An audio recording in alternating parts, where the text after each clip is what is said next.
Everywhere you go, in the city or the country, rock beds are beneath you for thousands of feet.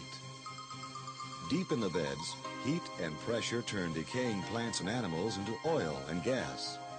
The oil and gas migrate through porous rocks until they're trapped by impermeable rock barriers. Geologists look for the traps. Exploration companies drill wells into them, searching for oil and gas. Before drilling can begin, division engineers must approve the drilling plans. The plans include the protection of surface and underground environments. During drilling, heavy drilling mud is circulated into the well to control underground pressures. Blowout prevention equipment installed on every wellhead acts as a backup pressure control system. With it, a well can be shut in at any time. Division engineers specify the blowout prevention equipment used on each well. They witness tests to ensure the equipment is in operating order. Good well control training and widespread use of blowout prevention equipment have made California blowouts rare.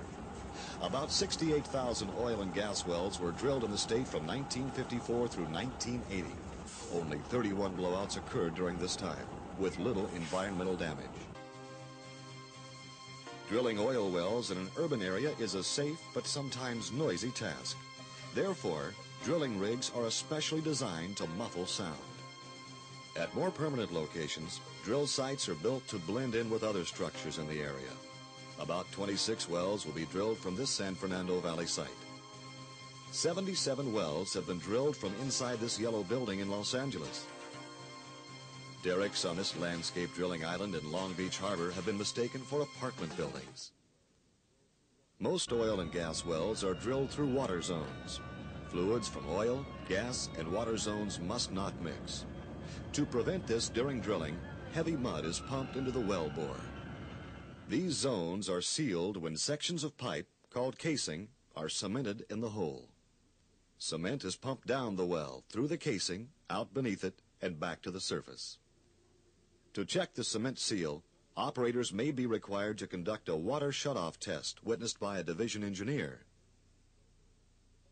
The casing is perforated through productive oil and gas zones. Depending on reservoir type and pressure, different kinds of production equipment are installed. The amount of oil and gas produced from every well is reported to the division each month.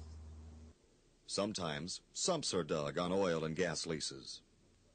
The sumps, open depressions holding oil and water, can be dangerous to wildlife. 12 years ago, the division began to locate and classify California oil field sumps. Today, all of the hazardous sumps have been screened or eliminated.